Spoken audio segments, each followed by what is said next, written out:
get into it. Randy, what's up? What's up? We got a Thursday night dub. Whoa. Holy shit, Randy's on the board. Whoa. We're back with a Thursday night dub. Dude, Randy's on the board for his Thursday night picks. This Totally is a moment in history. Totally knew that game was going to go exactly that way. Yeah, overtime, duh. 36-30, duh. Overtime, yeah. You knew Kirk was going to throw for over 500 yards. Yes. Yeah. Yes. We talked about that, right? In the preview? Yeah, I exactly. think we did. 500 yards from Kirk Cousins.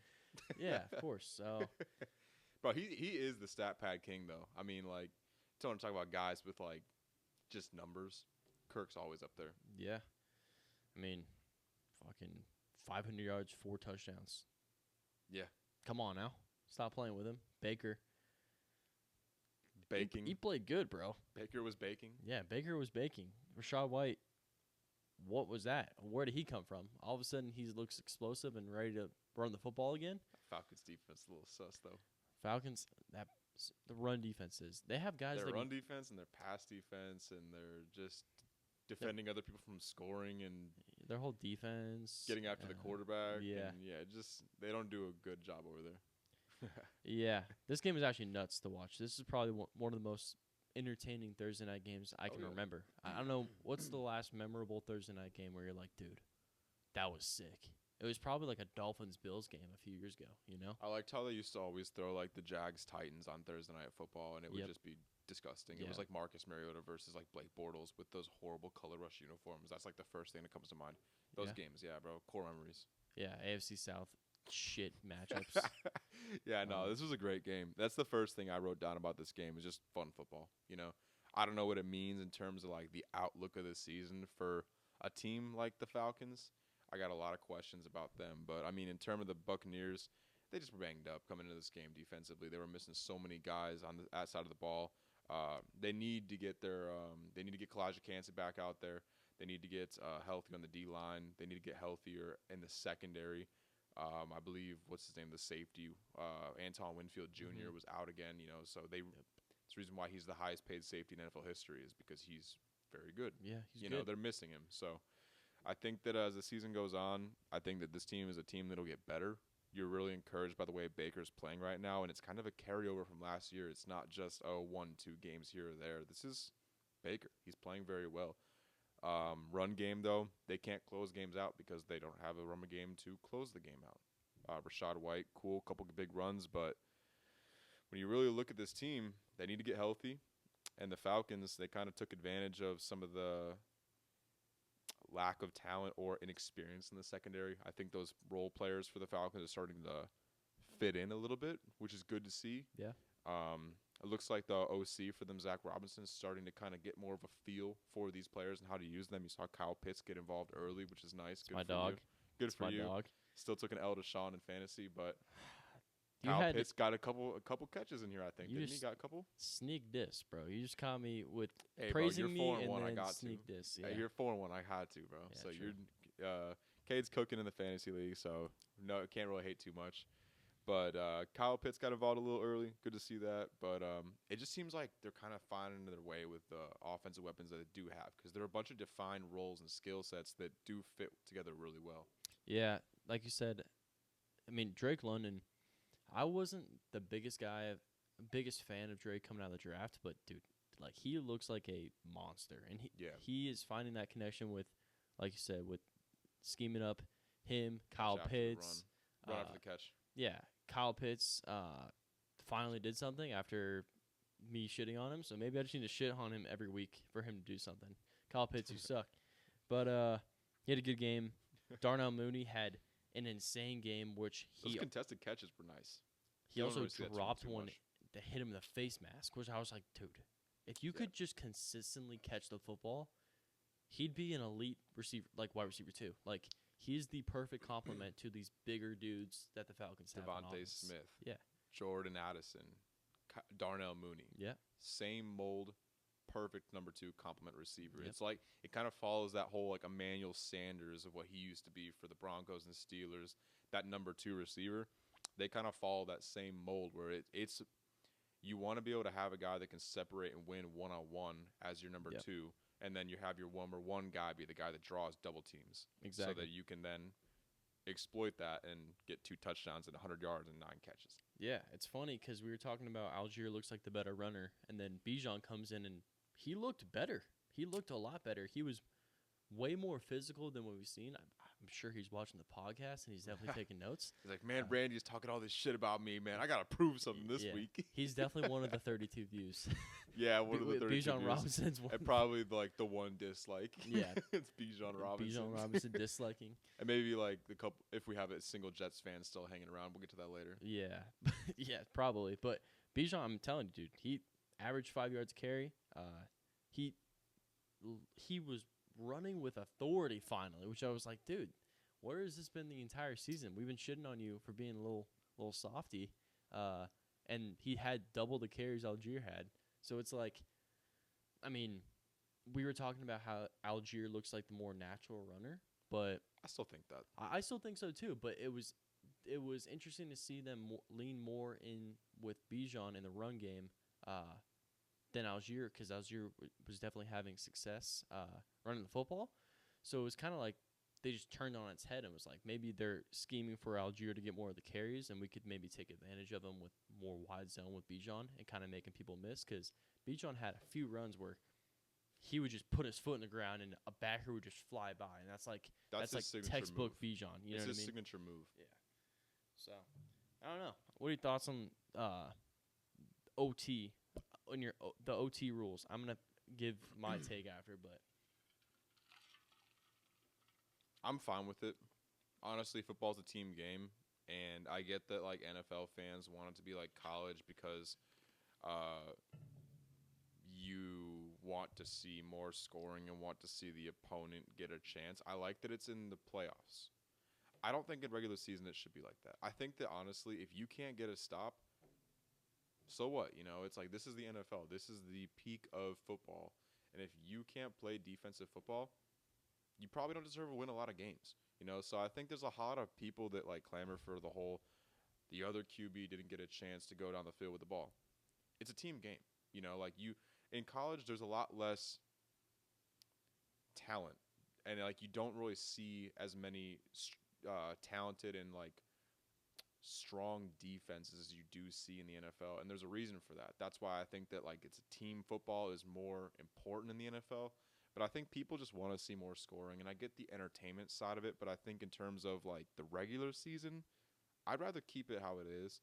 Postseason, I think there's certain scenarios where when you get down and you're in an 18-week season now, to where you have guys getting banged up, I think in postseason it shouldn't be able to be decided by that time because there's so many injuries that occur in that point in the season that you need to give guys at least another chance.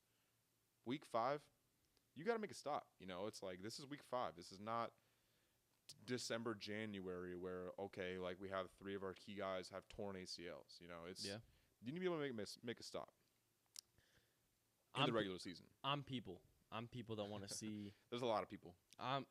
I just don't understand how we're at a point still where it's like you scheme up, you play your ass off for 60 minutes, right? And you go to overtime. And we're letting a coin decide basically the game, because I would love to see the stat on how many teams who win the toss win the game. It's probably, if I had to guess, it's probably over 70% of teams that win the toss win the game. Just because they get the ball first. And that's just like, for me, I would much rather prefer like maybe not start on, what is the college start on, the 25 or 20, or I don't know the exact yard line which they start on, but maybe start from like the 50, and you start on the 50, and each team gets the ball, and you get to no matter what, you get the ball, right? And you have the opportunity to kick a field goal or score a touchdown. If you kick a field goal, the other team has a chance to score a touchdown.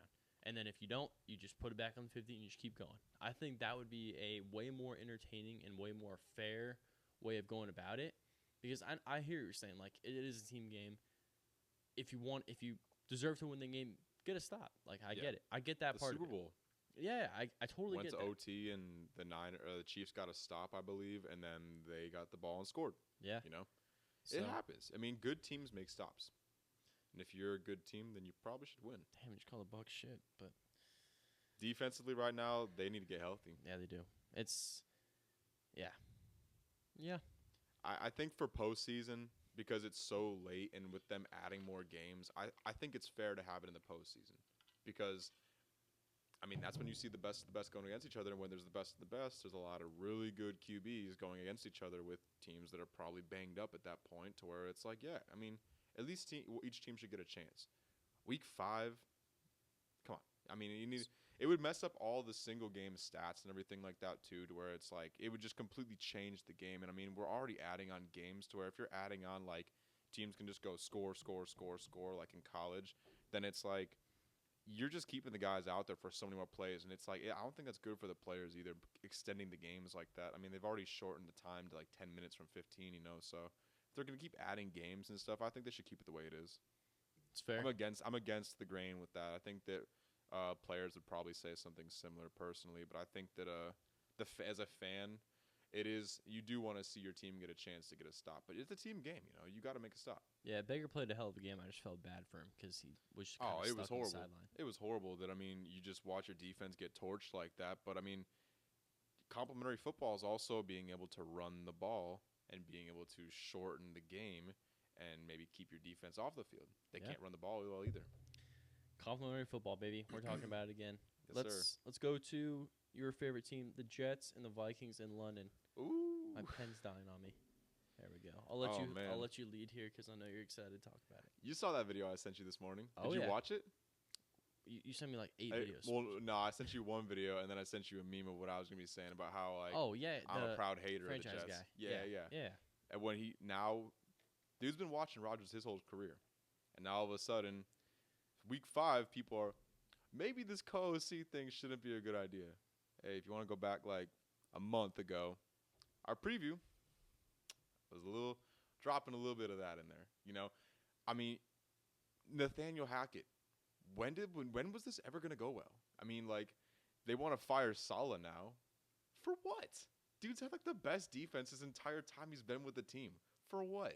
You want to fire Saleh? This owner just reaching right now. Wait till Jets fans find out that Tyrod Taylor would make the offense look better. You think it's bad now, bro. You're playing Five Nights at Freddy's, and you're only on night 4, bro. Yeah. You're only on night 4, bro. Tyrod Taylor's not even in yet. Wait till you see an efficient offense that actually functions with a guy like Tyrod Taylor in there. Yeah. Wait till it's about to get worse. It's about to get so much worse. You just outed the guy who is the only reason why you guys are even in games. And you want to go ahead and just give it all to Rodgers? As a Bears fan, this dude's inflicted a lot of pain on me. So you're loving it. Oh, I'm loving every second of it. Dude, he's destroying his entire legacy with his ego. He's literally going here and saying and fighting with the coach, getting him fired, bringing in all his guys, making Lazard the most targeted receiver. Where's Malachi Corley? Have we even seen Malachi Corley on the field? We haven't even seen him on the field. I don't think so. Dude's an electric playmaker. Yeah. If you had any semblance of an offense and an offensive plan of attack, that guy's getting the ball. And it's like, why are they not running the ball? Rodgers threw the ball 54 times versus the Vikings. 42 times in a rain game. With this backfield? Come on, man. This team's about to win 7 games. Unless they put Tyrod in. If they put Tyrod in, they give him 8-9. Really? Yeah. I think they win 8-9 with Tyrod. I think once Rodgers gets hurt, because he's not staying healthy. This dude's about to just break his leg, dude, right now. He's looking like Glass Man out there. I don't see any way that this Jets season ends well. Shout out the Vikings. I think Sam Darnold, he looks like Sam Darnold. I know people want to give him a lot of credit because they're 5-0. Defense is crazy. That defense, I give them all the credit. Sam Darnold is still missing passes, and he's still throwing the ball to the defense. He's the same guy he's been. He's got really good coaching and some really good weapons, but I think there's a little we'll see as the Viking season goes on how sustainable this is, because he's getting banged up a little bit. But, hey, this Jets season's about to get a whole lot worse. I thought it was bad after the loss, but after you fire head coach. Here's my take. I don't think it's over. I don't think it's over. The Bills dropped a game to the Texans, which close game. Texans are good. 3-2. Jets are 2-3. The Bills and Jets play next week. I think they got a bye weekend. I think they're playing. I think they play next week. No, they play. I think the Jets got a bye because they just went to London. They're Are they? Go ahead and pull that up just to fact check me. No, but I'm yeah. pretty sure that they play Monday night. They play Monday night. They do play Monday night in New Jersey at. Oh yeah, bro. Give me the Bills, dude. Dude, I don't know. Team talent, sweet. That's what I'm banking on. I think everybody's banking on. There's a lot of dysfunction going on there, and it wasn't Saleh. There is, and I think the Jets are so crazy that I think by Monday night, the Jets are gonna have Devontae Adams. And if the Jets get Devontae Adams, man. He should just go to the Bills by now. Like just with the way the Saints just collapsed. I think they're man, so disappointing. Dude. I think Devontae might go to the Bills now. I hope he would, just for his own sake of actually like trying to do something. Nope. But go ahead and go to the Jets and just waste the rest of your career. Go ahead, dude. Dude, go crazy, bro. Am I crazy for thinking the Jets are not dead yet? I think this is a good Viking. The Vikings are 5-0. I think if Tyrod Taylor gets out there, they're not. The Vikings are 5-0. Rodgers did not play good. He threw the ball 54 times, and he's the one deciding whether he does or not. This isn't like a Matt LaFleur, like, what do you do in this game? This is like a Rodgers has too much power. He has too much power, and why is Lazard the top target on offense? Garrett Wilson had a good game. Finally. But it's like Lazard. All these targets, the most drops in the league, and it's his guy. Cool. He wants to do the whole chemistry ball. He can chemistry ball all the way until his knee gets blown out, dude. I don't think the Jets are dead yet. That old line don't look good either. It doesn't. I'm not quite done counting Rodgers out. I've been counting him out. I gave him 1 week. I gave him 1 week against the Broncos, bro, and they did it. They went ahead and lost that game. I'm way out. Dude, I get it. I understand why there's so much backlash, and I understand how absurd it is to fire Robert Saleh. Absurd. That is 5 weeks in? No sense to me at all. 5 weeks in. And not even like the past 2 games. It was pissing rain down in a weird rain game. Say what we want about tactics, 42 scheme. Pass attempts. That's what I'll give you. But it is still a weird game. Rain game. Rodgers, bro. It's Rodgers. I've been watching this dude for years. You go to London, him, bro. You go to London, He's you got play. All his guys. You go to London, you play the Vikings defense, bro. You go to London and you play the Vikings defense. 3 picks. Yeah, he didn't play good. I'm not saying he ain't been playing good, except he can't play the Patriots every week. You know who he does play? That Bills defense about to kick his ass. You know who he does play? He has the Patriots one more time. So they got 3 wins on the season. They have the Dolphins twice. I'm not convinced that they're going to beat the Dolphins. I'm convinced. The Dolphins not only has Tua been concussed for the past 3 years, it seems like, that defense looks like shit too. So that's 3. They go to Arizona, which man. I love my Cardinals. I'm having a hard time. James Conner going to go and whoop their ass. You got the Jaguars. You have the Rams. You have... Depends on when they're playing them. You have the Dolphins. The only thing is... I think the Rams beat them. No shot. Rams almost beat the Packers. They almost beat the Bears. In New York. And they beat the Niners. No shot. If Cooper and Puka are back, maybe, yes. But that defense is awful. It's not as bad as it looks. I'm telling you, it's as bad as it looks. I rewatched the game. The Rams are... It's not as bad as it looks. That defensive front 7 is going to come together. I'm with you. I think Brandon Fisk and Jared Verse are actually legit. We'll get to that game later. They're good. But for this game, I'm not out on the Jets yet. I'm crazy. I don't know. I just don't I gave them 1 week, bro, and they went ahead and lost to the Broncos. I don't know, man. I don't know. I'm going to give... This is my... He's on strike 2. He has 1 more strike. I'm striking his ass out, and I'm done vying for the Jets. But as it stands now, I'm rolling with the Jets still. I don't think it's that bad. I think this upcoming week on Monday night is a huge, huge, huge game for both the Bills and the Jets because the Bills, they have a ton of questions. We'll get to the team preview eventually when we talk about them. But just to close on this game, the Vikings, again, when you play the Vikings defense, you got to be able to run the ball against them. And they passed the ball 54 times. You have to be able to run the ball against this defense.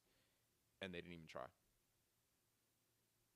Yeah. Just to close that game out, I mean, because I see that we want to get on to that next one too. It looks like, but we'll get to the team previews. We got 2 days. We'll see. I was just gonna say that's a big game for both of them because of how the Bills finished, and then that was pretty much all I was gonna say. But Browns Commanders, we'll go to that game next.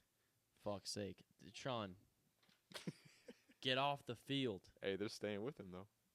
I mean, they have to, but they don't have to. You don't have to do anything. You can trot. Am I crazy for thinking that the Commanders' defense is actually pretty impressive? No. Well, they played the Browns, so you can't really say too much about it. But the only game they've looked bad is when Jamar Chase went off on them. That's the only game I've really seen them look bad. Jamar just roasting him. You touched on it's not even it's their secondary. It's not their front seven. It's the secondary. Their front seven kind of look good. The front seven's good. With Luvu and Wagner and the DTs, I think they've actually been really impressive to me. I think that's one of the biggest surprises about this team. I mean, of course, Jaden playing the way he is, but I think the defense, actually looking good is the biggest surprise about this team.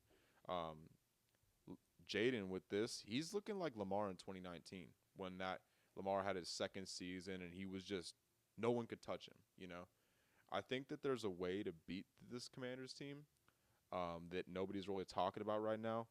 And it's okay, you got this quarterback that's moving around. People can't get a hand on him. He's getting outside of the pocket. He's composed. He's comfortable.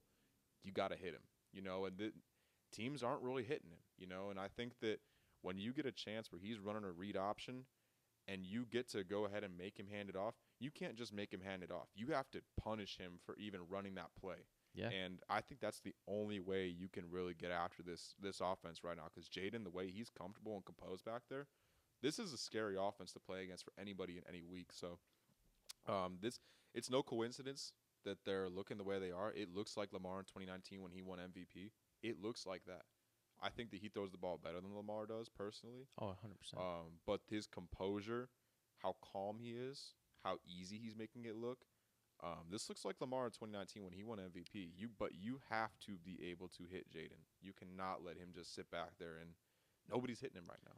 It's a fine balance though because if you send a blitz, you're basically putting yourself out there for the scramble. And if he gets out of that, you're fucked because if you blitz 6, you gotta risk it though. You have to. You cannot just sit back because if you just sit back, he dances in the pocket. He gets out. He makes you look silly. If I was scheming it's a very tough team to defend. If I was scheming up against Jaden, I'm sending my edges full force at him, right?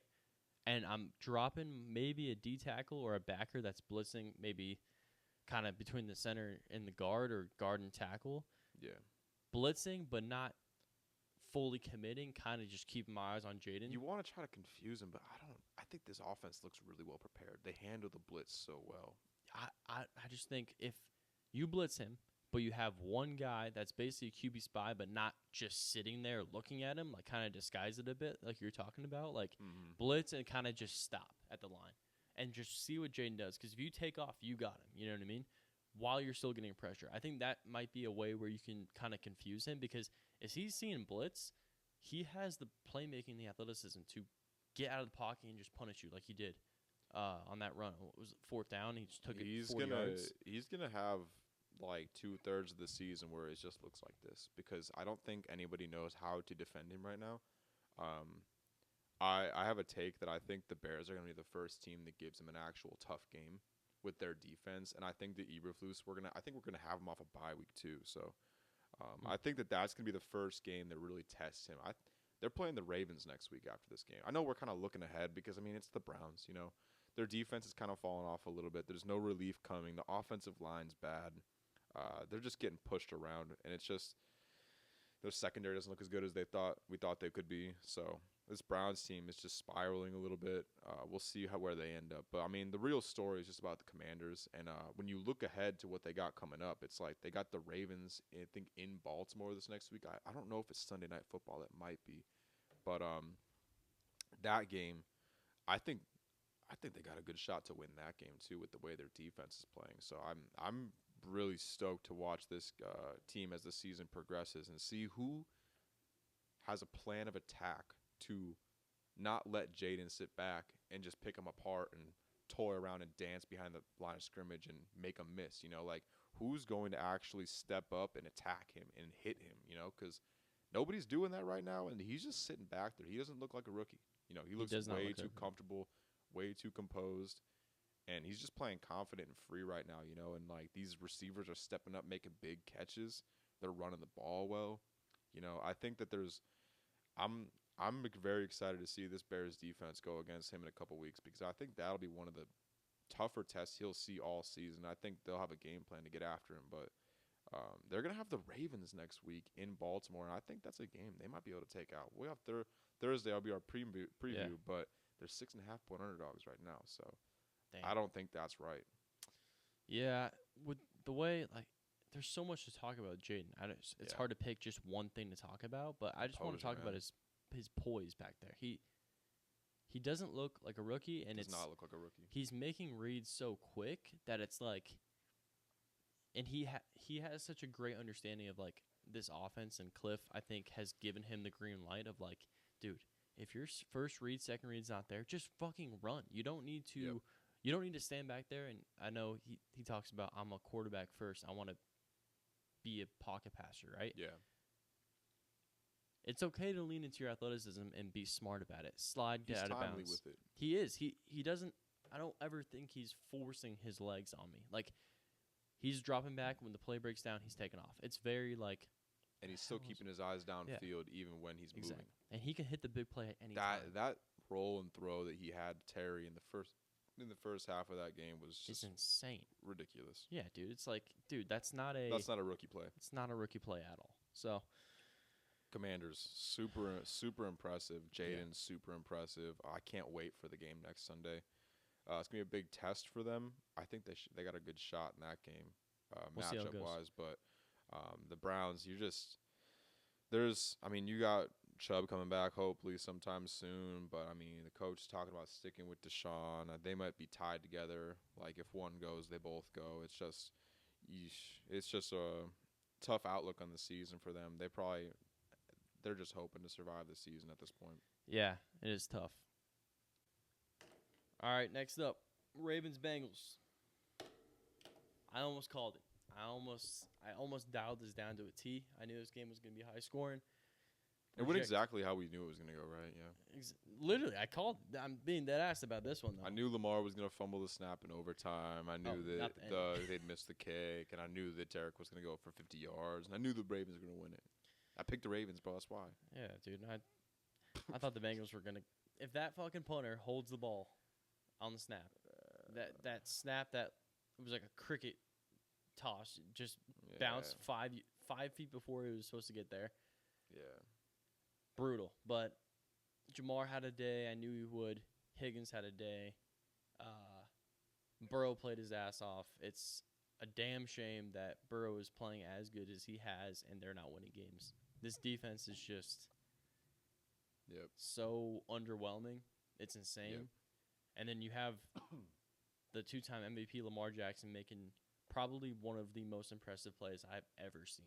When he fumbles the snap, picks it up, stiff arms the guy twice, throws it across his body, falling into the sideline to likely for a touchdown. That was the type of stuff you do when you're 9-1 against a team.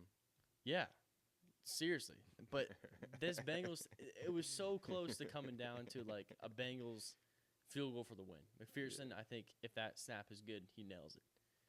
But you never know. It was a long kick. If Bengals should have got some yards there, man. They didn't get no yards. They made it tough on him. Yeah. Whether he was going to make it or not, they made it tough on him. They didn't get him any yards. But man, there's a lot to talk about in this game. I mean, that one thing I just mentioned is Lamar is 9-1 against the Bengals in his career. 9-1. I mean, it's not.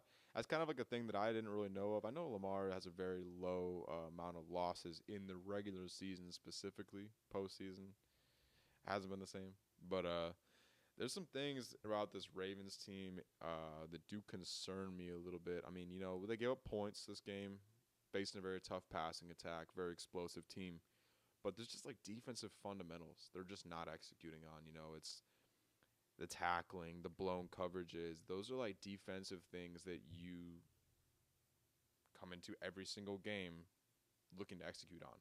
And I think that we're seeing that through games now of the Ravens having bad defensive fundamentals. They had a good game against the Bills, but I mean against the Chiefs in Week 1, that was the same thing too. It's like I don't know if it's just a big game matchup. They're getting a little out schemed by the offenses they're playing, but there's just red flags with their defensive fundamentals to where this is a team that can lose some games now. This isn't like a sturdy team that you feel good about going into every week defensively like you did last year. So I am kind of concerned with their defense going forward. Derrick Henry only had 30 yards until that last carry. So it's like Lamar put the cape on this game, and that was great. But this Bengals offense is very explosive, and they're starting to come together. So it's just too bad they keep starting the season slow. Yeah, they're 1-4. Yep. That's a tough. With their only win versus the Red Rifle. Yeah. Imagine if they lost that game too. Imagine 0-5 Bengals with this type of offense, man. Like, yeah, man, the Ravens, after going 0-2, they look like one of the best teams in the league. Their defense is what I thought playing. they would do, man. I thought they would look good like this. They didn't. Yeah. There's something missing though. There's something not right about this team. What do you think it is? I think it's those defensive fundamentals, and I think also too, they need to lean more into Derrick Henry. I think that maybe they could be saving him for the postseason, but in terms of just consistency on offense, I don't know. It's just I got some question marks about this defense of the Ravens, and also too their offensive weapons and ability to win one-on-one. You're facing a bad pass rush, you can kind of dance around, make some plays like Lamar did, let your guys get open. I'm worried though when they face better pass rushes how they do look as the season goes on though. Yeah. Derrick Henry is only averaging about 3.5 yards a carry. And that's with those big runs. Is that with the big runs? No, that was prior to that 51. Yeah. He ripped off. You know what I'm saying? So like there's a little bit of like big runs, awesome. That's what you want them there for. But I do think that like consistency and down to down efficiency, there's a little bit of lacking with that, and there's also defensive fundamentals that we're seeing get blown, and you're missing Mike McDonald, but you thought that Zach Gore would be able to step in and look a little different, and it's not right now. So I think that some concerns about the Ravens going forward in terms of to be one of the best teams in the AFC. Yeah, I'm with. It's just tough as a Burrow guy. Like I'm a big Joe Burrow guy. Yeah. He's working his ass off. He's playing his ass off. He threw for almost 400 yards, 5 touchdowns, only 9 incompletions. It's tough to see. But just like you said, he has to have a perfect game every game for them to come out with dubs. Yeah, it's brutal. Let me see his stats right now. He had, I think, about 355 and then he had one pick on the slant in the end of the game. Yeah. Marlon Humphrey, good timely play to make, but we're just seeing some inconsistency from this Ravens defense though, and these weapons you cannot be inconsistent against. Yeah. 38 points. He has 1,370 yards passing, 12 touchdowns. Oh, through the season? 2 picks. Oh, yeah. Leads the league in touchdowns. Oh, yeah. So he's playing for Sam Darnold wasn't going to be up there forever. Yeah. 12 touchdowns. He's on track. What are we, 5 games in? So he's on track for like 36 touchdowns-ish. Sounds about right. 36 touchdowns, 6 picks. It's a hell of a season. He's going to have more picks than that. But I think his touchdowns, that sounds about right. He's going to be up there. He's going to be up in the 30s for sure. Yeah, for a 1-4 team, though, which is diabolical. They'll be 8 and 9. They'll get to 8 and 9. You think? Yeah, they'll get to 8 and 9. I think we'll see if they can. I just think with that defense, you're going to be struggling. And like he said, if he doesn't play perfect, they're going to drop some games that they probably should win. Yeah, I'm looking at the AFC North though, and I'm like, dude, that is a. They'll catch the Steelers. You think so? Yeah, they'll catch the Steelers. Browns are going to finish last in the division. I think that they'll finish third or second. Third or second? Third or second, yeah. I don't think they're going to finish last in the division. Not with the way their offense looks. Browns can't do anything right now. Yeah, probably. Yeah, I think Browns, Bengals, Steelers, Ravens is probably my guess. I still think Russ can come in and play well for the Steelers. We'll get to them when we talk about them, but they're kind of stagnant a little bit right now. Like they had some Steelers wins early, and now we're seeing them lose some games they probably should win. Yeah, I'm good with this game. Are you good? Yeah, I'm good on the Ravens dub. We'll go to Panthers Bears now. I'll let you take the floor with this. Panthers Bears. I mean, it's just the Panthers dunk fest. I mean, it's just just a dunk fest. I mean, you just go out and you use the pick that they gave you to go and dunk on them with the receiver that they gave you, and it's just worst pass defense in the league. Panthers O-line looks pretty good, honestly. I think if anything they have to hang their hat on, it's their O-line. Probably the strength of the entire team, but Caleb had clean pockets all day, and when he didn't, he made guys miss, got first downs. It's just there's one thing about the Bears that I am kind of concerned about is that, like, we're seeing, like, every week they're giving up one big run. In week 1, they gave up that big touchdown to Tony Pollard. Texans, they kind of injured Joe Mixon, so that was okay. They didn't have too many guys to beat him after that. But then they go against Jonathan Taylor. Jonathan Taylor has that run. Chuba Hubbard has his run. Yeah. And Kyron Williams kind of has some success against them. Kyron Williams is a great back with a great feel with a coach that's helping them be successful. But we're just seeing them give up, like, one big run a week to where it's like I don't feel amazing right now about this team. I think that they handle business against some weaker teams the past 2 weeks. What you have to do.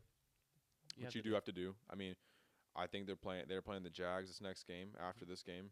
So we'll see. Bird just ran to the window. Amazing. Mid-pod. That was sick. Anyways. Flew away. He's all right. Yeah. No casualties. No casualties.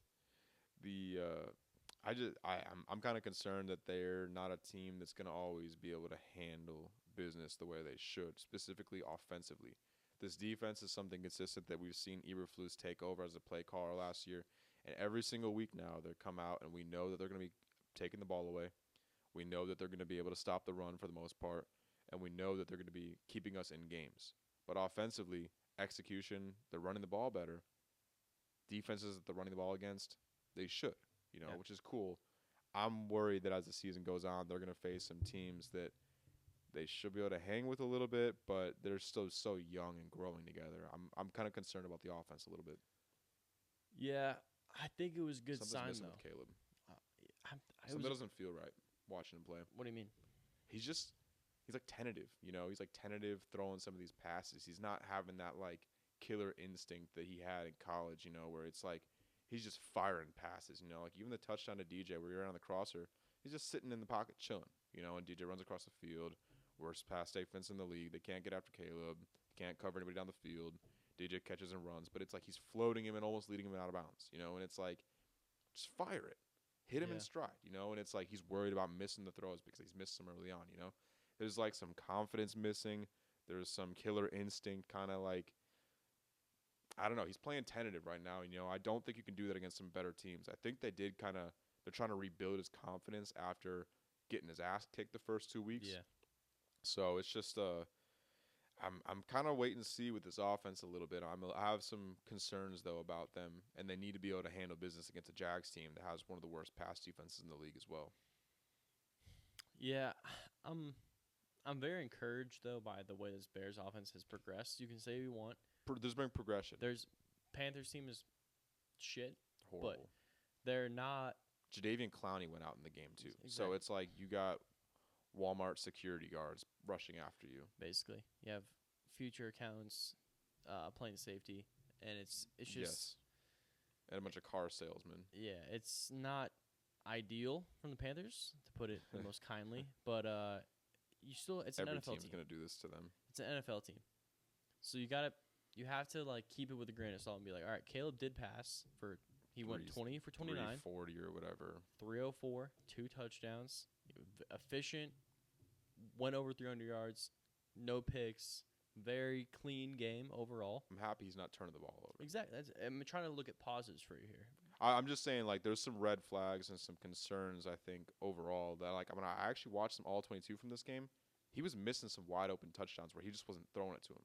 You know, and, like, I don't know what that is. I don't know if he's, Justin like... Fields flashbacks? Yeah, I am, bro. I mean, I'm watching him, and there's just, like... There was a play where Cole Kmet was wide open in the end zone, and he just chucks it out to Keenan on a fade, and they don't... I don't know if they scored on that drive. They might have... They probably did, knowing how this game went. They, like, hardly punted or kicked field goals, but...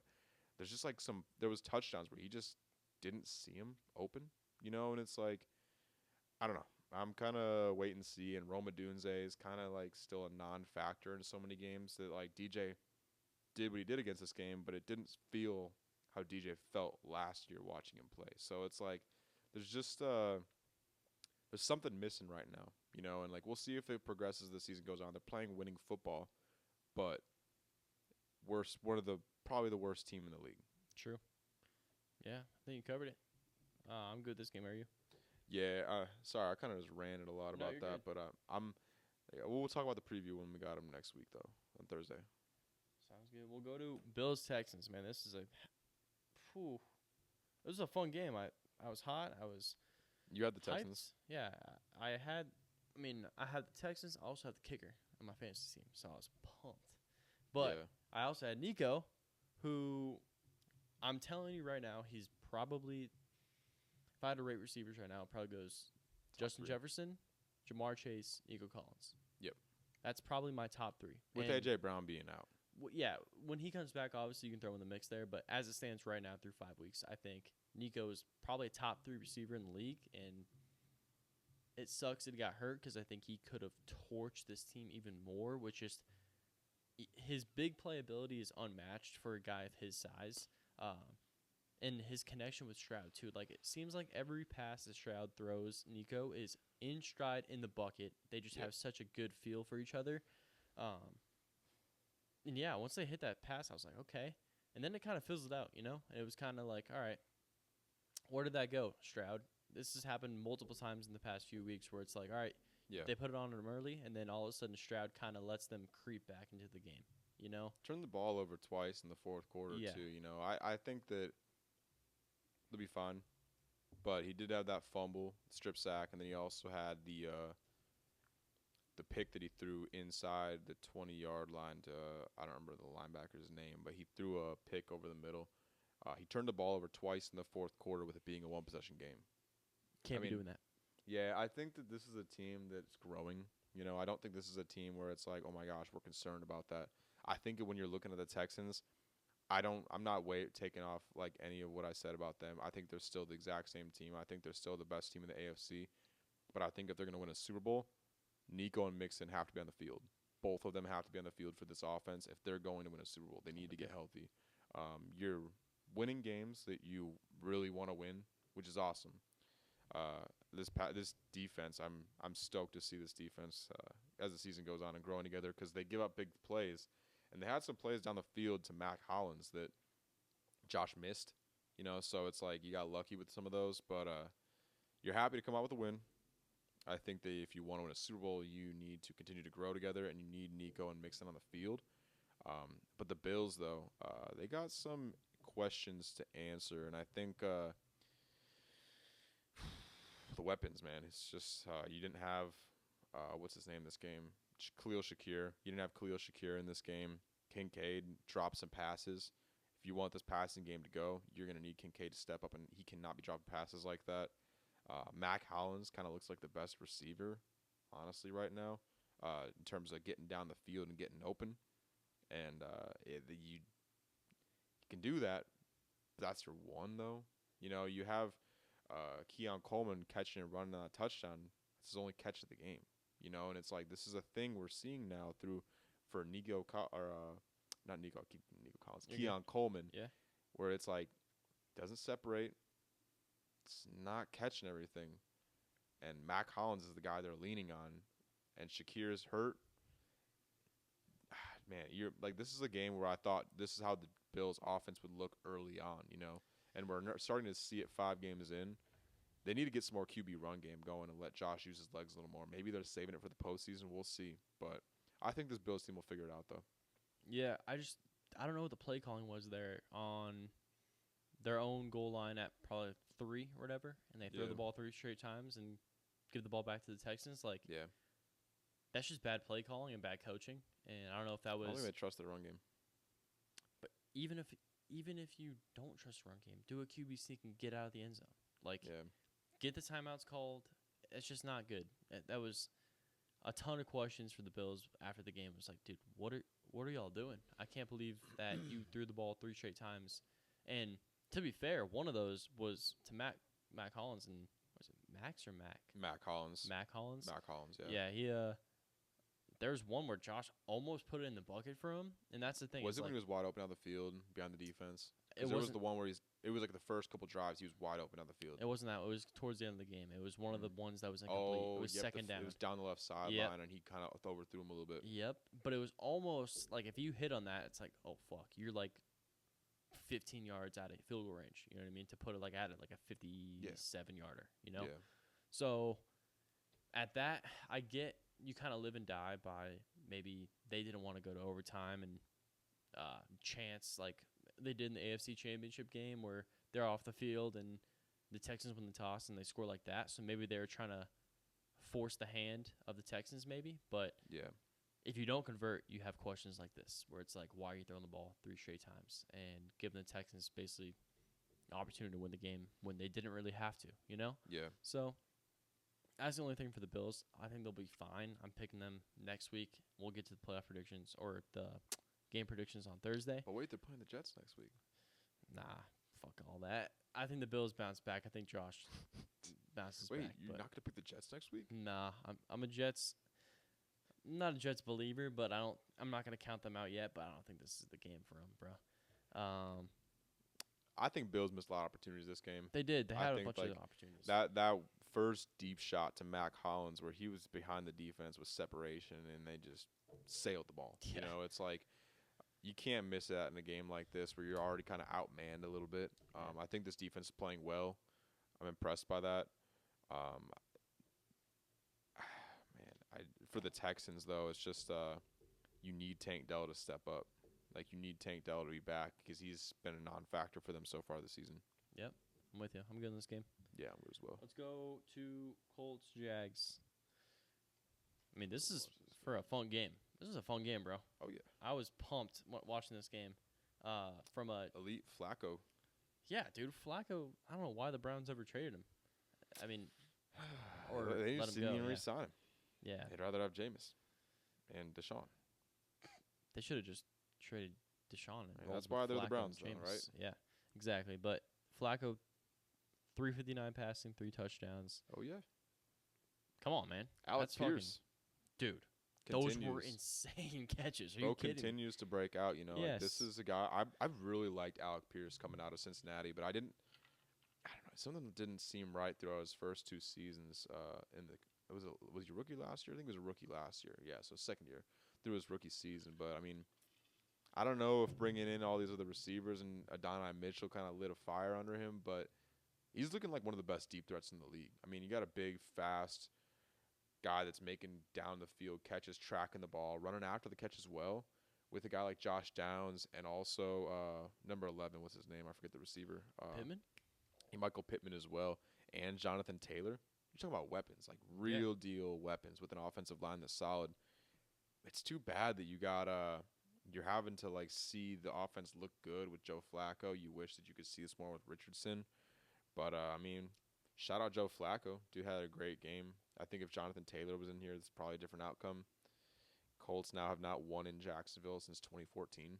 So, I mean, hey, crazy stats. So, I mean, hey, the Jags' dominance over the Colts in Jacksonville continues, I guess. But Tank Bigsby, bro, taking over that backfield. He is.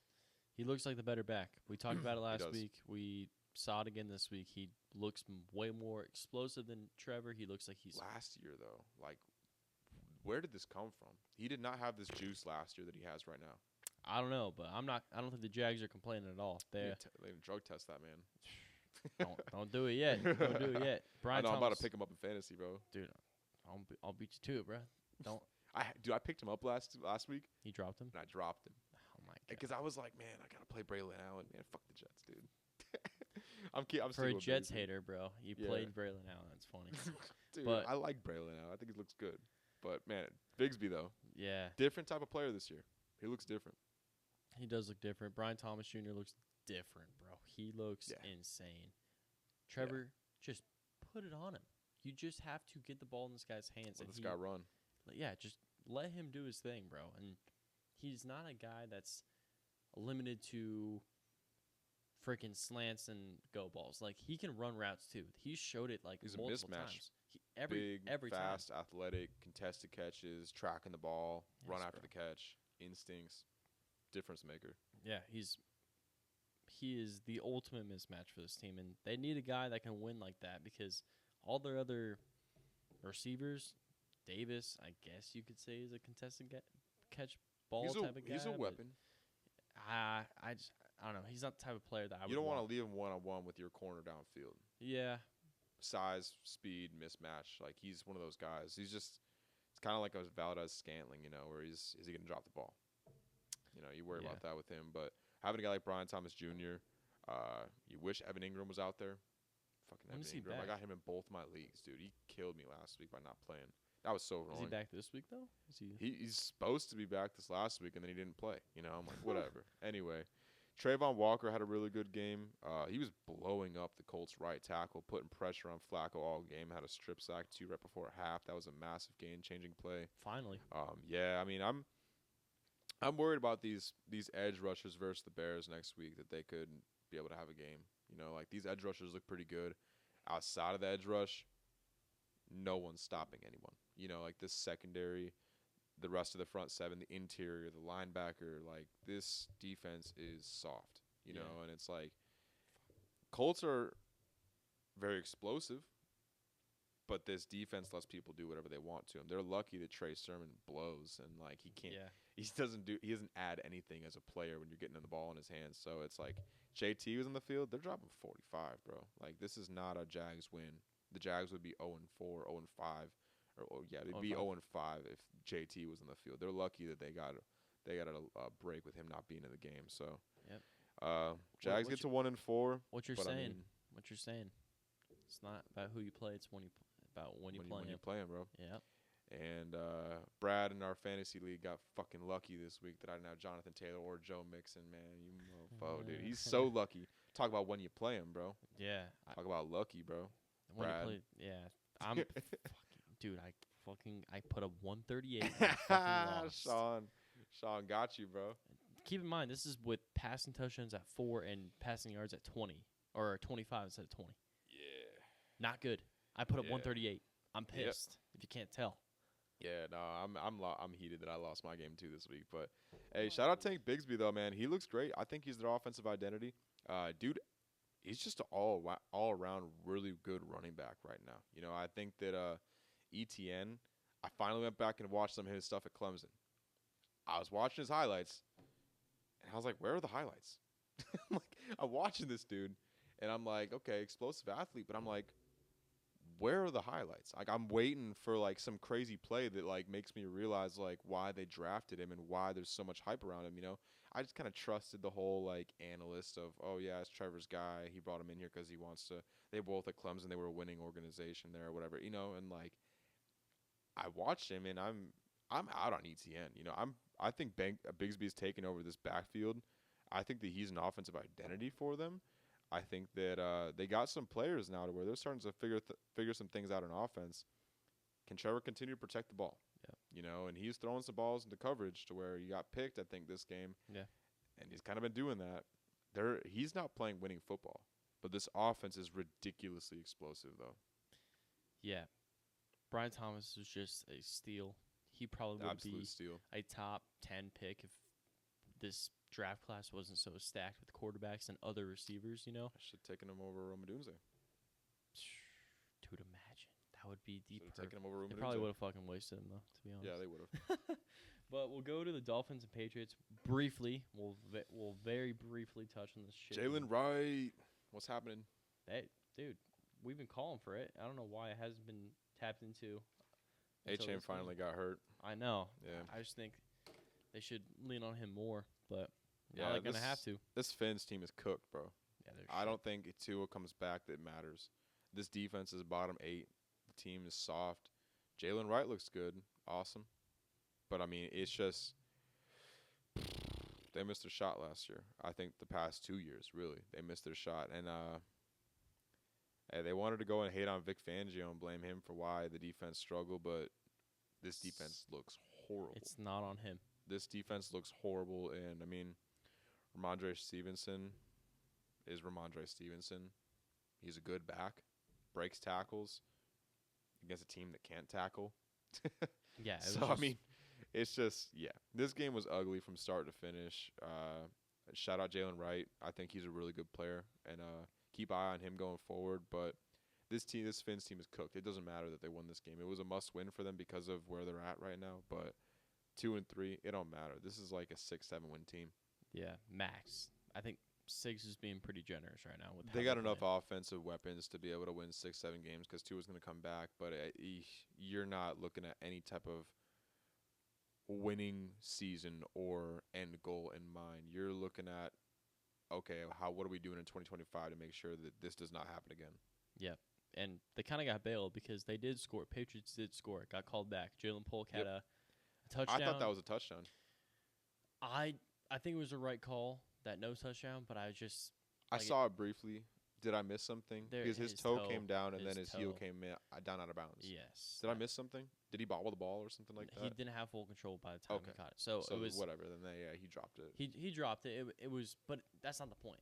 Caught it or not, it was just the fact that the Dolphins were letting the Patriots, led by Jacoby Brissett and a bunch of nobodies, drive down the field and score a game-winning touchdown. You know what I mean? Yeah, they should have lost. Yeah, they should have lost. But it's just, I don't know. I'm done with this game. Finns are cooked. Yeah. Yeah. I mean, about the next game. I mean, I want to talk about the Patriots a little bit though, because I do think that Drake May is gonna. I saw that he's gonna start this next week. Yep. Good luck against the Texans. We'll talk about it in the preview. Yep. Cardinals, Niners. I'm a rebel in this I one. don't regret a single thing that I said about that game. Oh, I love what I said about it. I didn't really have any reasons. I just felt in my gut, and I was right. Yeah, you totally called the kicker just blowing out his foot on a kickoff. I got sources. Dude forgot dude probably was watching Sean Taylor highlights before the game, got all hyped up. I'm about to go lay the boot. Yep. Blows his foot out, wrecks the game. Yep. I had sources. I knew that was gonna happen. Moody. I knew that was gonna happen. Knew it. Dude, this is so ridiculous. I'm so mad about that one. I don't regret shit though. Hey, who won though? Cardinals, maybe 2-3. Come on, man. You're up on me in the picks, bro, because of dumbass stuff like that. I'm so mad. What? Bro. What's dumb? What's dumb? Bro, you know exactly what's dumb. No, Mason fumbling inside the 15, them not kicking field goals because their kicker's a dumbass. Like, dude, George Kittle dropping passes. Sucks. Tip balls getting picked. Come on, bro. Dude, part of the game. Part of the game, brother. Come on now. Jordan Mason sucks. So many breaks, bro. Kittle so sucks. many breaks. Just kidding. Nah, this go off, bro. This Cardinals team is alive and well. I'm telling you right now. Divisional dubs. 2-0. 2-0. Rams. 2-3 on the season. Okay. 2-0. Dude, I was gonna be thrilled if they finished 4-2. Really? Oh, 4-4 overall. Like, through the first 6? Wait, what are you talking about? Like the season? 4 wins in the season? Or what Yeah. For like, no. Oh, in the division. 4-2. Yeah, in the division. Okay. Like, Yeah. But hey, we're They're halfway there. We're halfway there, and I think they're going to be able to hang in these divisional games. They play them really well. Yeah, and I think we beat on paper coming into this the 2 best teams. I thought the Seahawks were kind of middling. I think after this Giants game, you kind of saw some weaknesses exposed, and I'm not really sold on the Seahawks defense yet. I thought they were good. They played shit people. They came in and they struggled against the Giants team, which if you watch how the Giants beat them, stay with the sticks. Don't get too carried away. Yeah, we're going to get into that game. Yeah, but the Cardinals, man, James Conner, dog. Marvin Harrison Jr., dog. I don't care. He only has 36 yards. 4th and 5. Fuck it. Throw it up to your 4th overall pick. Bang. Michael Wilson, dog. talk about the best number 2 receiver in the league right there, Michael Wilson. Dude, stop. Trey McBride.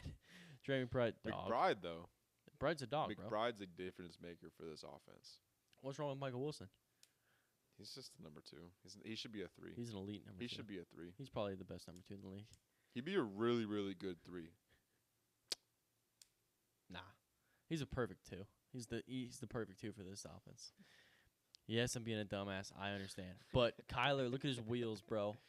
Are you kidding me on that touchdown? Dude's an asshole, bro. Dude, holding up the finger when he's like 40 yards out. Okay, cool. Like, as a fan, I'm sure you love it, but I don't like that. Okay, old head. He's cocky. Okay, bro. old head. He's way too cocky for a 1-win team coming into this game. Come on, dude. Way too cocky for a 1-win team coming into this game. He's on pace to win MVP. I couldn't even say that without laughing. Fuck. No, I'm being dead ass though. Kyler, he didn't even have to play perfect to win this game, and that's what we're talking about with complimentary football. Yeah. Kyler doesn't have to be Superman if the defense plays like this.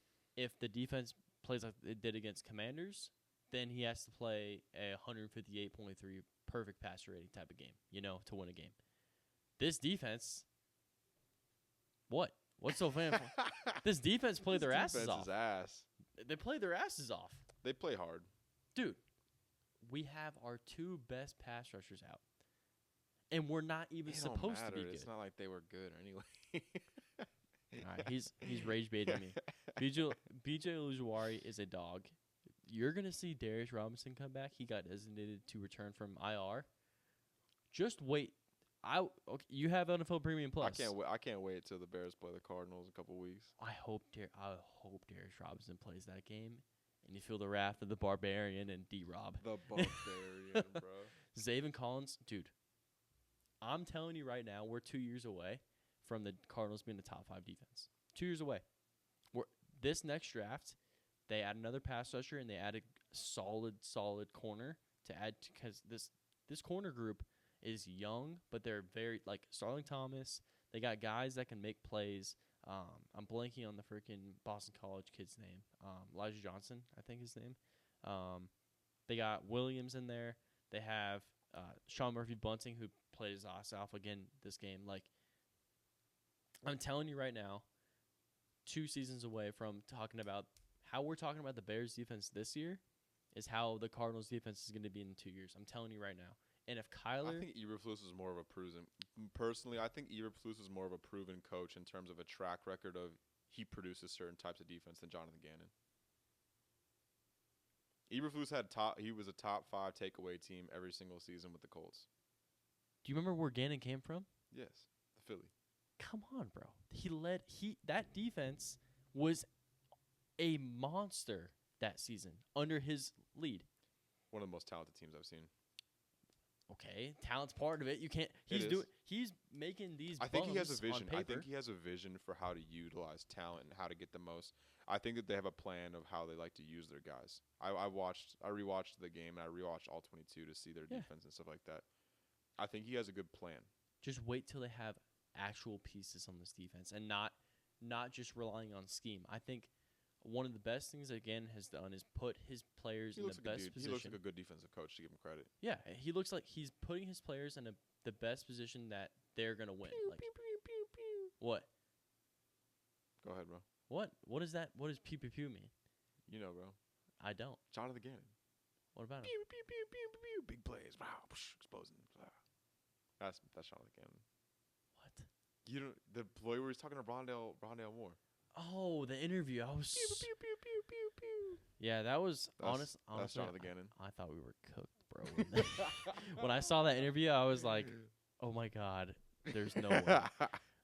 Hey, but I'll tell you what, he knows how to dial up a defense. Anyways, we're running along on this. We can run long on it, bro. It's our podcast. Exactly. Cardinals. We're back, baby. 2-3. 1 week after Seahawks. saying how they were done, bro. Yep. Hey, that's how. I respect the fandom. Yeah, Cardinals are 2-3. 1 game back behind the Seahawks. Real talk. 2-0 in the division. Divisional games, like I was saying, if they can win the divisional games, they will have a shot to win the division. Yeah. What are we at? 2-0.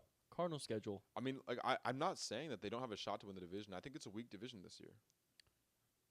I think division's very weak this year. I think they have a shot to win it. Packers next week in Lambeau. I think they actually have a shot to win that game. I do too. We'll talk about it in the preview. Yep. Chargers after that. Monday Night Football in Arizona. Yes. Well, this is what I'm saying. Like, you win the divisional games and you win a couple of other regular season games, you'll find yourself at 9-8 really quick. I'm going to keep talking. Dolphins without Tua. Win. Maybe without Tua. Bears. Shit Bears. They're going to lose to the Bears. That's a tough game. After that, Jets come to town. We'll see how they do against that. Hey, bro, when Tyrod Taylor's in at that point, you could be seeing an L. We finished the year. Patriots, Panthers, banged up Rams, hopefully praying. Rams will be healthy by then. And Niners. 2 divisional games to finish out the year. That's a 9-win team right there.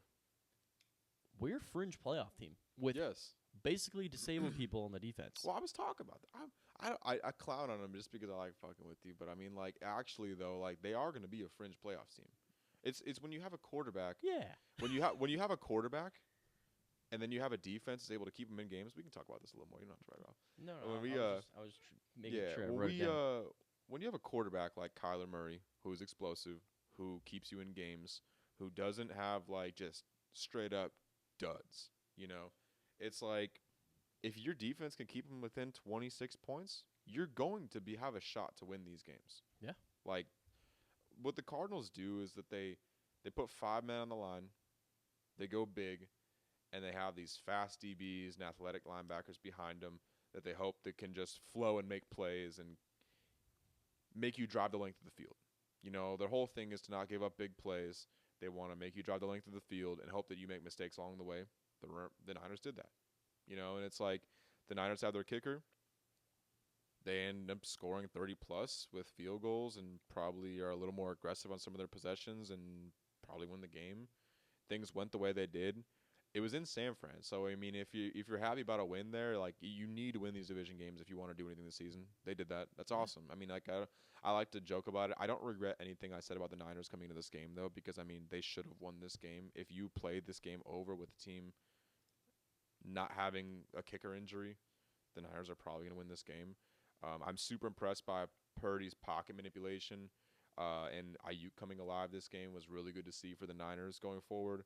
I think McBride, real quick on McBride, I think that he's a game changer for that offense. I think when you don't have McBride on the field, you don't have, like, the easy completions as much. You know, like, you need McBride on the field if you want to be able to win some of these tougher games. You know, you need him out there. But going back to the Niners, Mason, I'm worried about the depth behind him.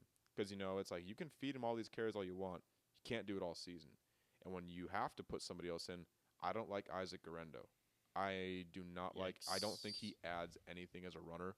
I'm really concerned about the Niners' depth at running back beyond Mason, because Mason's great. But you cannot be feeding him 20 carries plus a game. You need to be able to rotate with him, and I don't think they can do that right now, and I'm concerned about the Niners going forward. I don't think this is we just brush off this loss and whatever. They're 2-3, you know, and it's like they were 3-5 last year at one point, I believe. So it's like we've seen this a little bit. It's just their pass rush, and I think that their interior guys, like missing Javon Hargrave now, it's like DBs, you know, like these DBs that they got. You're looking at Isaac Yiadom, you know, you're looking at DeMondre Lenore, and it's like there's some shaky pieces on this defense to where this is not the same Niners team. I think they might have missed their window to where this is a team that's going to finish right around the same record as the Cardinals, and these divisional games, like I'm talking about, I think are going to be a difference maker for the Cardinals in the outlook of the season. Yeah. So it's like these Niners dropping these divisional games, like that's going to come back to bite them. Like this game is going to bite them in the ass later on in the season when they're trying to come around playoff time, whether they make it or don't, you know. So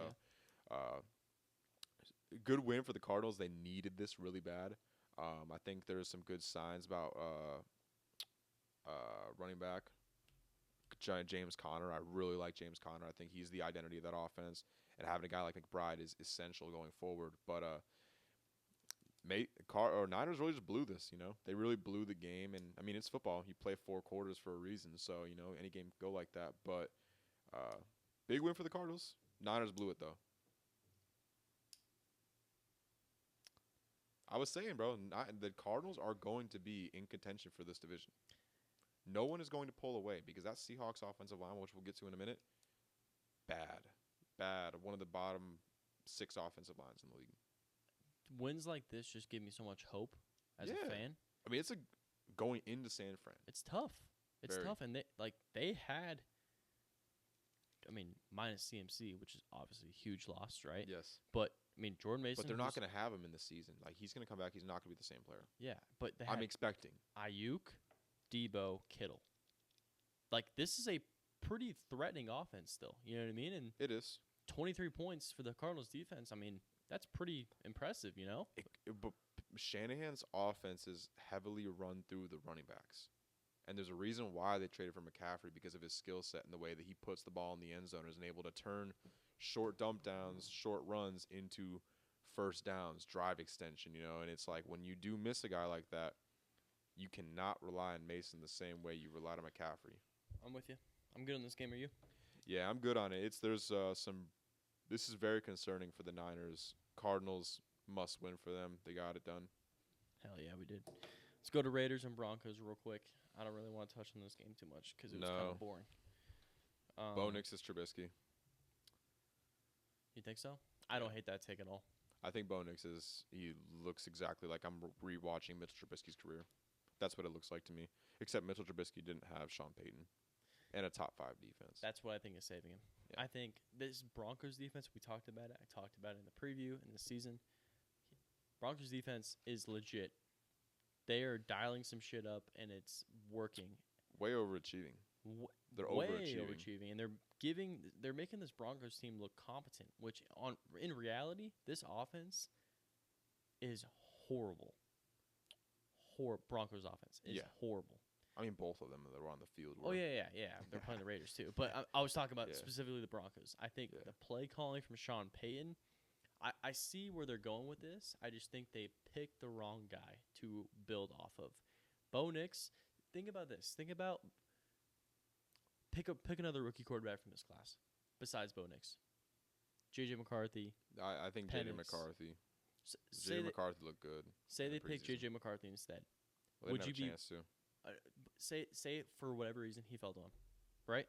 Oh, I think J.J. McCarthy would be a game changer for this offense. Exactly my point. With Sean Payton specifically. Exactly my point. Game changer. Exactly. And that's what I'm trying to kind of get onto here is like, I like what Sean Payton's doing. Their defense looks great. I think they're obviously missing pieces on offense, but this Broncos team wasn't supposed to be good this year. You know what I mean? Like, they weren't. This is not their year. They're overachieving right now. They're overachieving. Coaching wise, because Bo Nix, I'm telling you, they're in a Carr situation here. They're in a Derek Carr situation. You have the Saints are a good team. They have guys on the defense that can make plays, and they have good guys on offense. They're missing a Devontae Adams, in your opinion. Yeah. But do you see what I'm trying to get at here? Is like they picked the wrong rock to build their foundation on. I like Cortland Sutton. Bo Nix wise. Oh, you're talking about just like quarterback. Bo Nix. Well, specifically, you had nothing to work with. You were fucked if you didn't do anything. So I mean, it's like you had to take a guy like Bo just because of the I'm getting my quarterback type of mentality. You had to do that because I mean, what else were you doing? I mean, it's just the situation they were in. I think that Bo Nix just is so eerily like similar to Mitchell Trubisky. It's just the player. It's like copy and paste. He's like Madden auto-generated QB. You know, it's like I don't really see anything from Bo Nix that I'm just like, yes, this is why you're going to build going forward with him. I don't care that he's 3-2.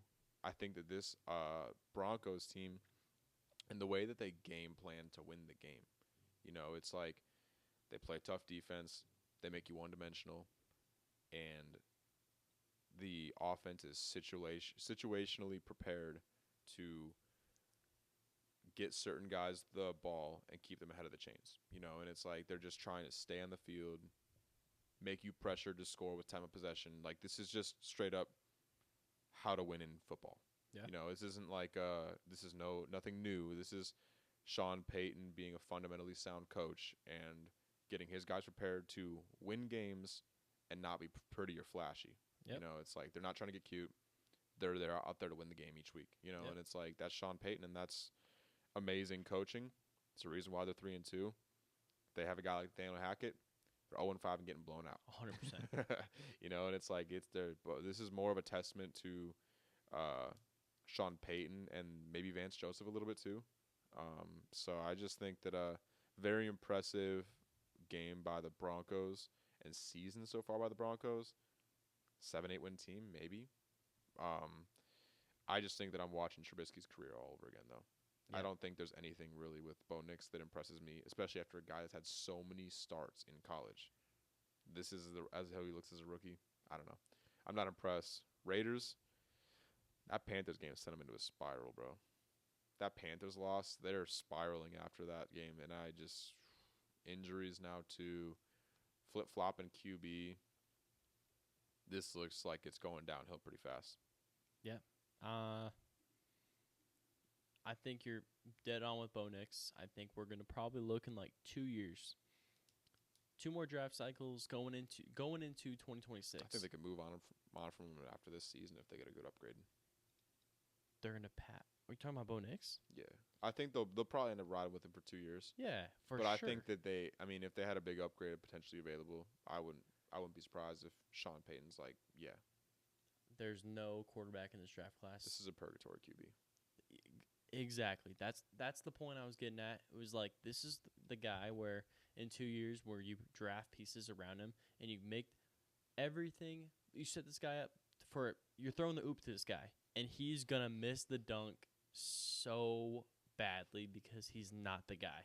He's not that guy, pal. He's not that guy. He's not that guy. I'm telling you, it makes me sick to kind of see a franchise going like, dude, we're 3-2. We're ahead of schedule. Our defense looks great. And then I look at the quarterback, and it's like, that's not going to win you a Super Bowl. Like, Anthony Richardson, I think the ceiling is there. Upside. What's Bo Nix's ceiling? Derek Carr? Yeah. My point. You know? You have to be – I think this is a thing that I think a lot of franchises – I mean, they're franchises. They got to entertain fans. They're not just out there for football. A lot of franchises are entertainment businesses, you know. NFL's an entertainment business. You don't want to see garbage play on the field. There's a reason why teams don't tank, you know. So it's like I get it, but, I mean, this is the thing the Cowboys do. Do you look at your quarterback and see him winning a Super Bowl? You know, and it's like – do you look at Bo Nix and see him winning you a Super Bowl? No. I mean, we'll see as the season goes on. He's a rookie. Could make us look dumb, of course. But I think there's just a lot of he is who he is, you know, instead of like, upside. Yeah, like seeing the flashes of like, dude, there's something there. You know what I mean? Yeah. He's just – I think he very much so is who he is more than anything. Yep. I'm good in this game. Me as well. Let's go to Giants Seahawks. Dude, oh my gosh. It's that Seahawks offensive line, bro.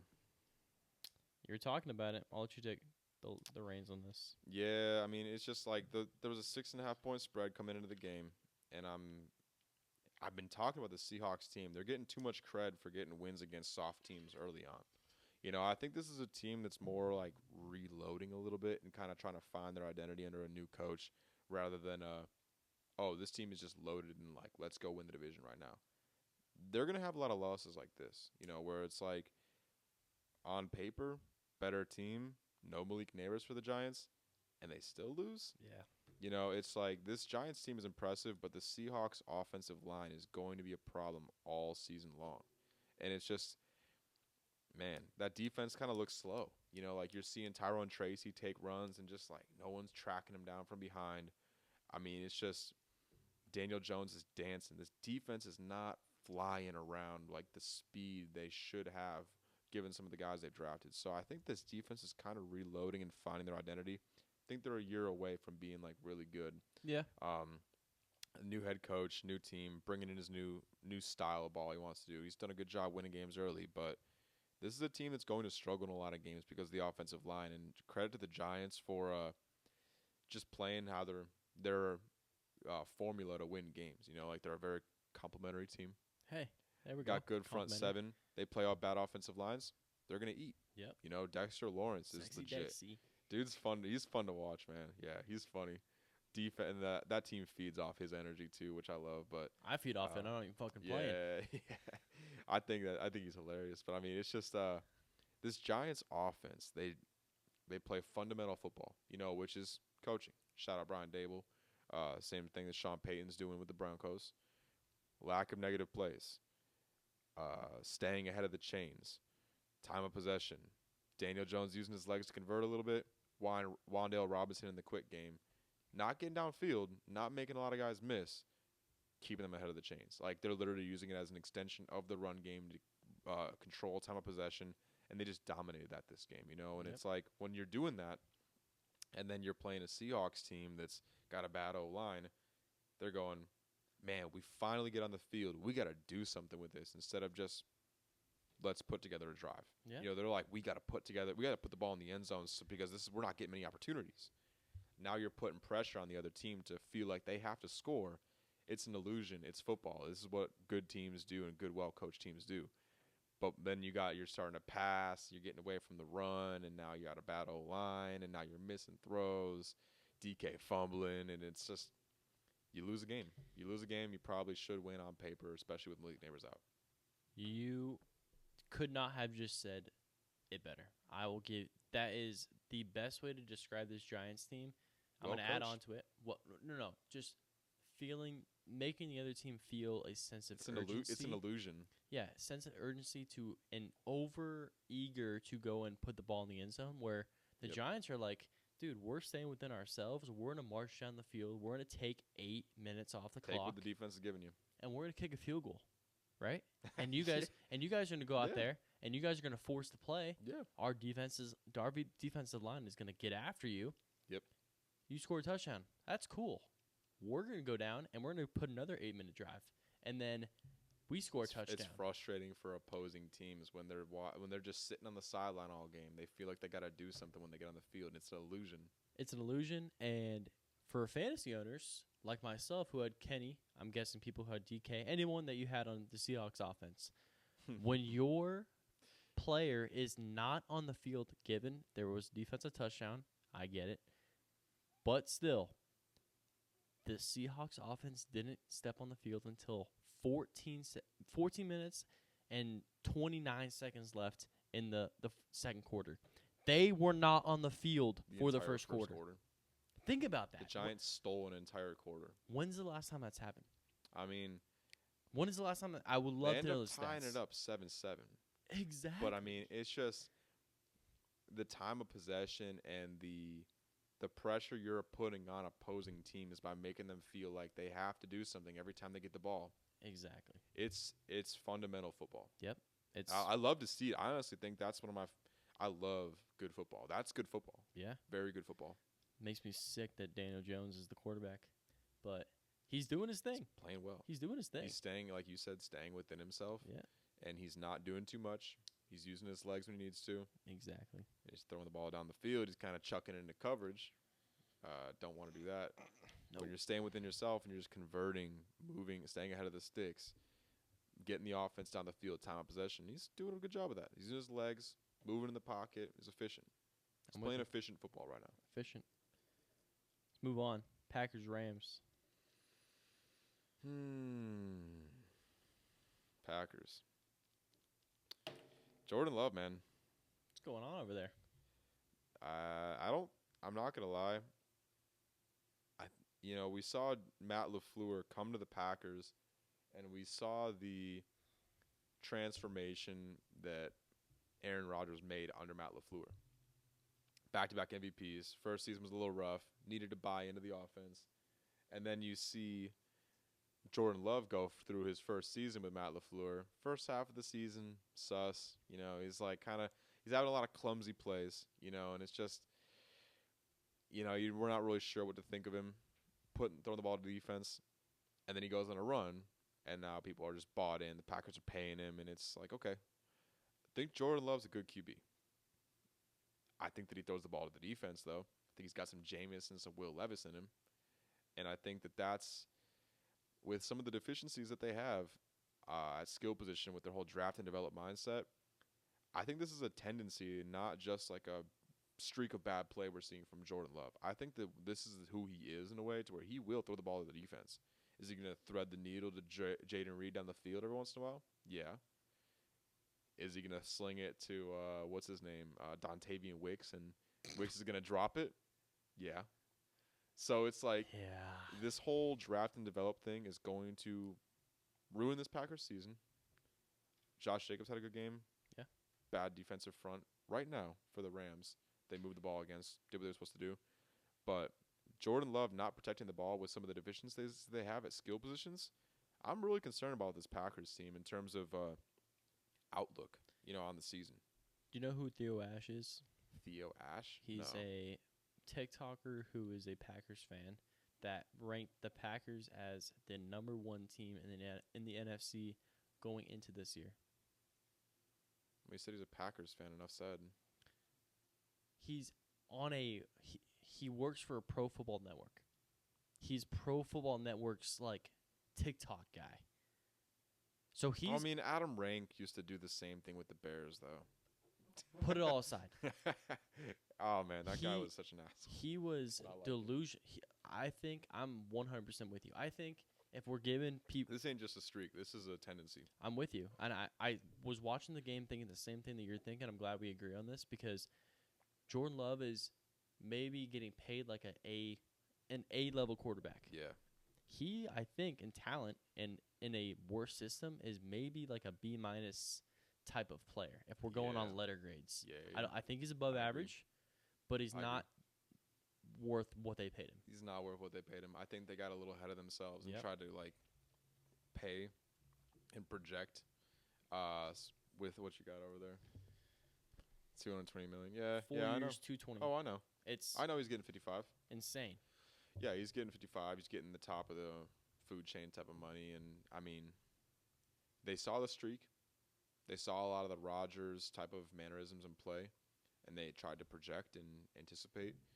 And it's just, I don't know. I think there's some tendency to his game of throwing the ball to the defense and being too risky with some of the plays that he makes. And I think it's going to bite him. It bit him in the NFC divisional round. And I think with the guys who don't make up for it in talent at the skill positions, I'm concerned about this Packers team that they can lose any given week. Yeah, I'm with you. I love Matt LaFleur, though. In terms of coaching, though, Matt LaFleur, we've talked about and like you've said, is top-tier coach. But it's just I think he's a big reason why Love is producing the way he is. And even that throw to Jaden Reed where he got it down there, that should have been picked off. Yeah. That was in the triple coverage, I think. I think it was 2 for sure, maybe 3 defenders. There were 3 defenders in the area, and he's chucking it up to a 5'11" receiver.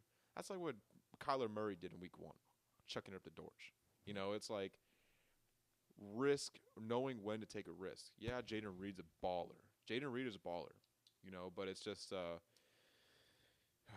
this Packers team, though, they can lose any week. I'm with you. The defense is very impressive. I think they've drafted very well on the defense, and I think McKinney was a great pickup for him. What a player. Yeah, great pickup for him. Should have had 6 picks. Yeah, that was he dropped needed that one. Yeah. But Rams, though, Stafford, 2-2. Whittington, keeping the offense afloat. It's just they're just trying to stay alive and try to steal some games while they wait for their guys to get healthy. But shout out the run game. The run game with what's his name? Kyron looks great. Blake Corum started getting involved. That was awesome. Yeah. Defensive front will come together with time. They're young. I'm big Jared Verse guy. The more I watch him, the more I like him. He looks good. Who's number 0 for them, too? I forget his name off the top of my head. Number 0? 0. Their other edge player. The dude who just shoulder-checked Love into throwing the pick 6. Why is he shoulder-checking him anyway? I don't know what's up with that. But, yeah. I forget their names in the front 7, but I do like the way they're playing. I think they're playing good. I think they're just really young and inexperienced. Byron Young looks pretty good as well. He's number 0. He makes plays for them in that front 7. He flashes a lot. Yeah. I think they got a lot of playmakers. I think that just give them some time.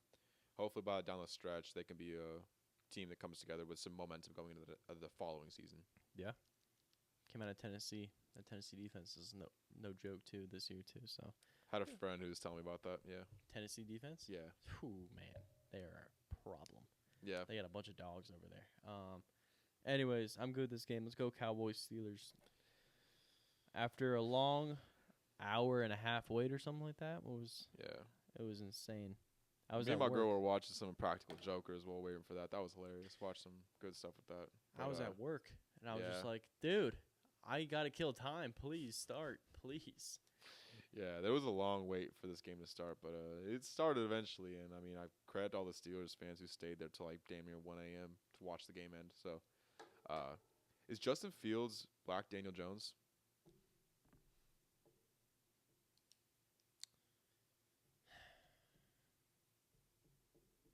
Yeah. Yeah. Probably. Is he? I mean, oversimplifying and yeah, Is pretty he? much. I think, God, that's such a, yeah, I think so. Justin Fields played by far his worst game. He's kind of started to look the same like he did last He year. looks like the He Bears. started to look the same. He looked like the Bears Justin Fields in this game. Past two, he kind of has.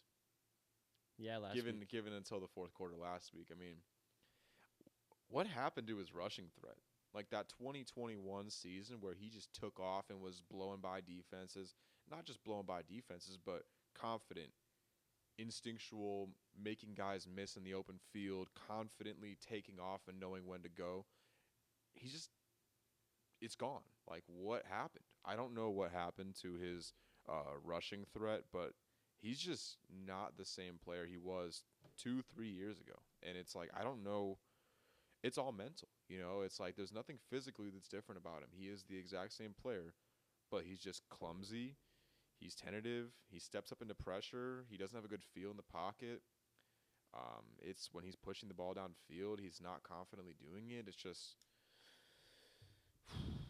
Ugly game. Very ugly game.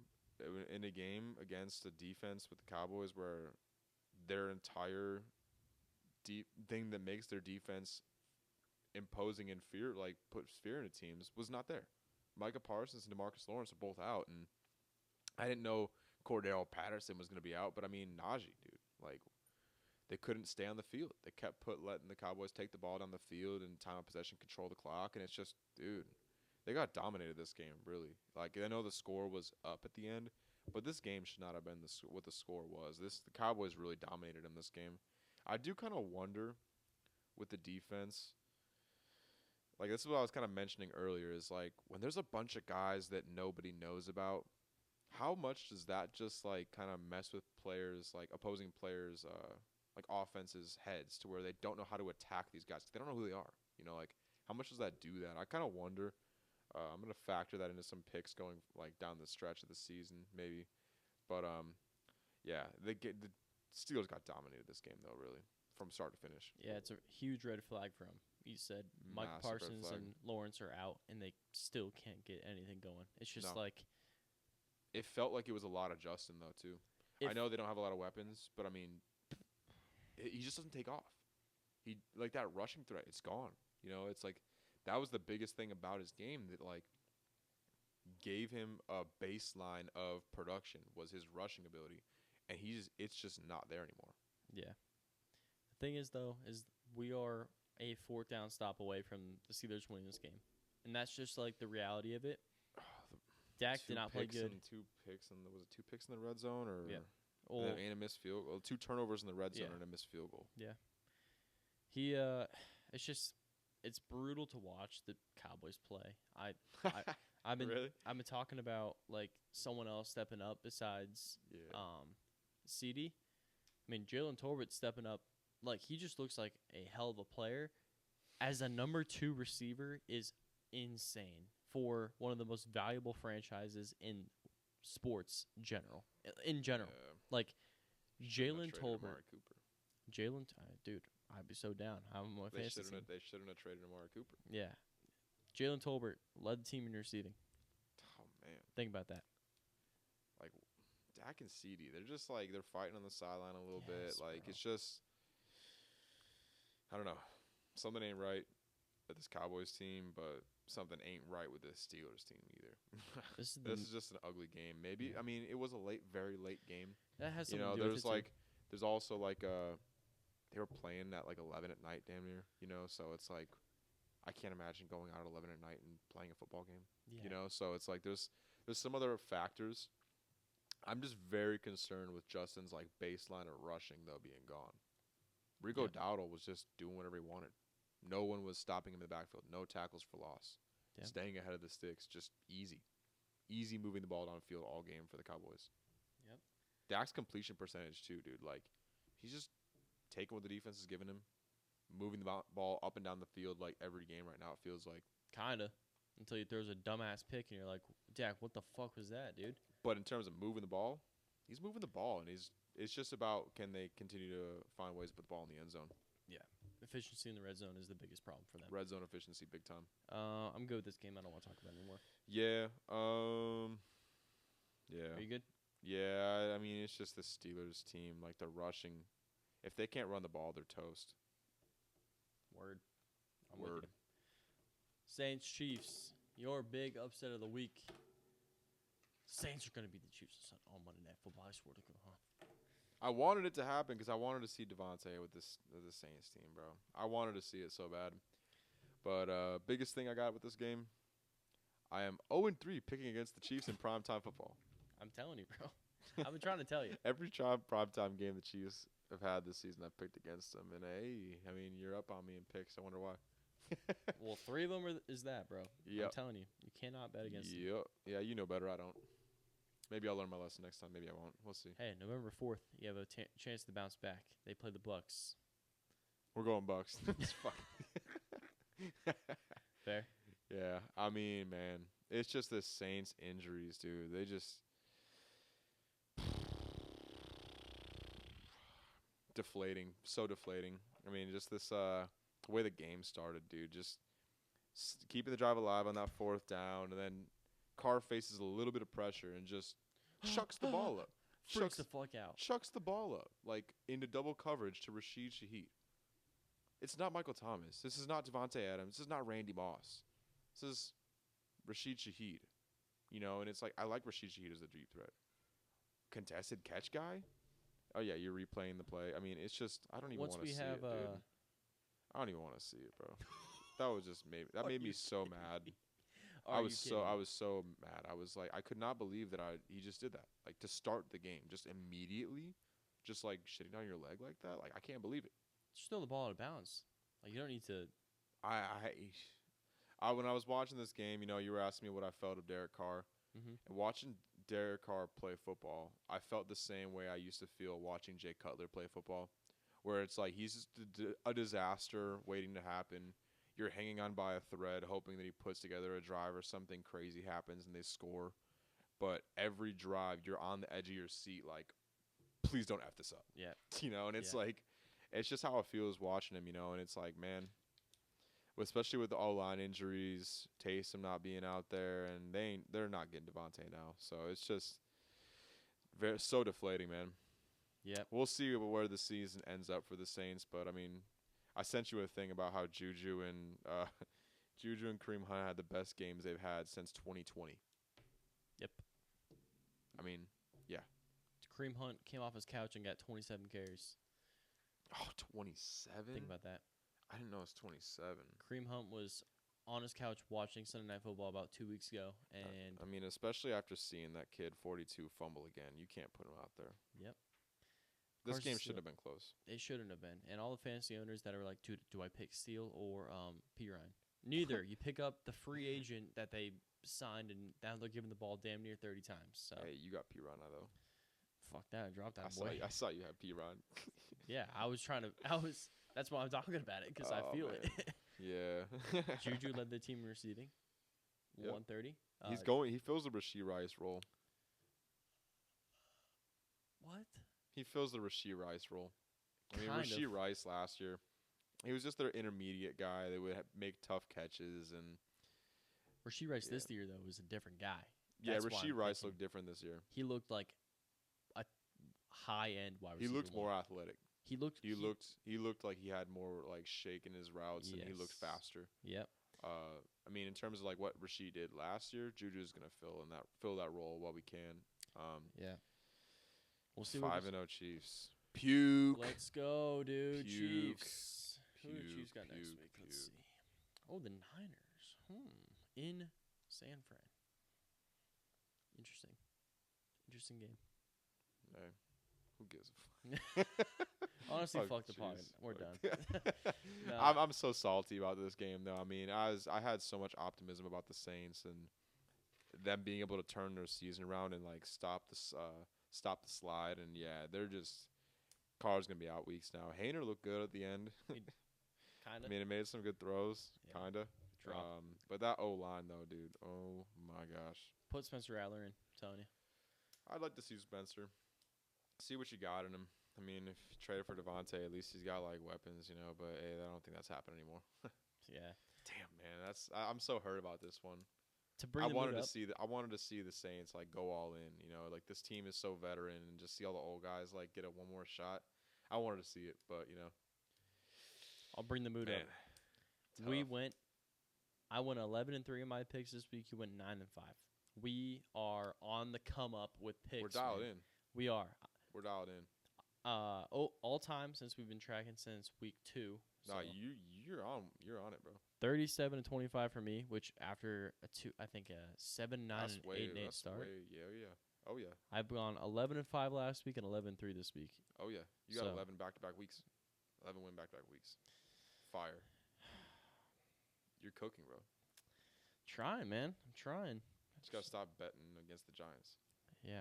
Apparently, God forbid, Daniel Jones plays out of his mind again. But yeah, that's to lighten the mood. To darken the mood. We both suck with our upset of the week and lock of the week.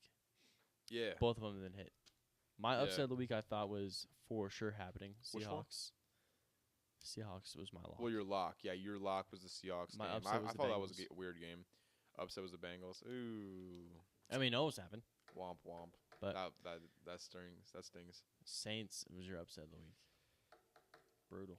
Yeah, it was tough too with like not knowing the injury report until after we did the podcast. You know, we didn't even get the first injury report for the Saints until after the podcast. So I mean, I was saying I'm assuming I was assuming a lot of health, and those linebackers of the Saints got taken advantage of. Pete Warner and Willie Gay were both out, man, and the Chiefs went after him. Yep. I'm But- good on this though. Yeah, man. I mean, I'm good on that game. Picks a lot better. Went from 4-12 to 7-9 to 9-5. That's We're on progress. a come up. Progress. Yes, sir. Progress. I just gotta stop going crazy and picking the Chiefs against the Chiefs in primetime. Well, there's I'll be a lot better off if I do that. the week went 4-12. It was like we got to get Randy on meds or something. Like that was insane. Yeah, I said YOLO and just try to pick some. Go with the vibes, and yeah, the vibes were not vibing. Yeah. Vibes are not vibing. Vibes were not vibing. But we're vibing now. We're on the come up. Nah, bro, your picks 37-25. That's cooking. It's all right. I'm gonna try to keep rolling on our predictions Thursday though. Oh, you'll be good. We'll see. We'll see what happens. But Randy, as always, Yes, sir. appreciate you coming on. Be sure to follow the Instagram and TikTok at Let's Talk Ball _podcast. Like, subscribe. Randy, hit it with him. Smash the like There button. you go. Hit the subscribe button. It's free. You can do it. It takes 3 seconds. And hit the bell icon so you know whenever we post. Boom. Enough said. Randy, thanks again. We'll see you Sir. guys on Thursday with our predictions for week Later. 6. Peace.